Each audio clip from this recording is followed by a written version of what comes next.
आयुष्यात शिक्षण घेताना पाल्यांनी चिकाटी आणि जिद्द निर्माण करावी।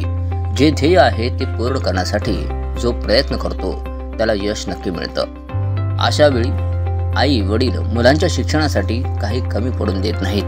त्यामुळे मुलांनी ध्येय गाठण्यासाठी प्रयत्नशील राहावं। कारण मी पण एक शिक्षकाचा मुलगा, 4 एकर शेती, 2 भाऊ।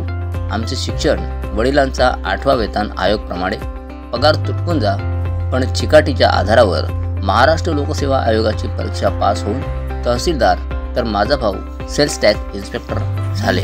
तरी जिद्द सोडली नाही पाहिजे असे मत तहसीलदार रणजितसिंग कोळेकर यांनी धनगर समाजाच्या वतीने आयोजित सत्कार समारंभात व्यक्त केले।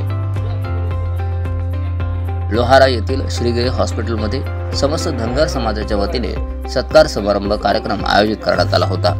लोहारा तालुक्यातील नागूर येथील सुनील इंद्रजित वरवटे यांनी अत्यंत गरीब परिस्थितीतून शिक्षण घेत केंद्र शासनाच्या कृषी अधिकारी वर्ग 1 म्हणजे शास्त्रज्ञ या पदाला गवसणी घातली।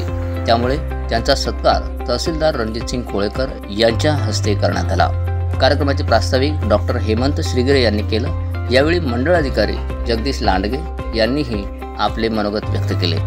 माजी पंचायत समिती सदस्य सुधीर घोडके, अखिल भारतीय धनगर समाज महासंघ संघटना प्रदेश सरचिटणीस दत्तात्रय गाडेकर, डॉक्टर रुपाली श्रीगिरे, व्यंकट घोडके, राष्ट्रवादी काँग्रेसचे उमेश देवकर, भाजपा तालुका सरचिटणीस दगडू तिगाडे, पत्रकार इक्बाल मुल्ला, पंडित बरगळ, राजेंद्र बंडकर, उत्तम पाटील, प्रशांत थोरात आदी यावेळी उपस्थित होते। या कार्यक्रमाचे सूत्रसंचालन सूर्यकांत पांढरे यांनी केलं, तर आभार सुरेश वाघमोडे यांनी केले।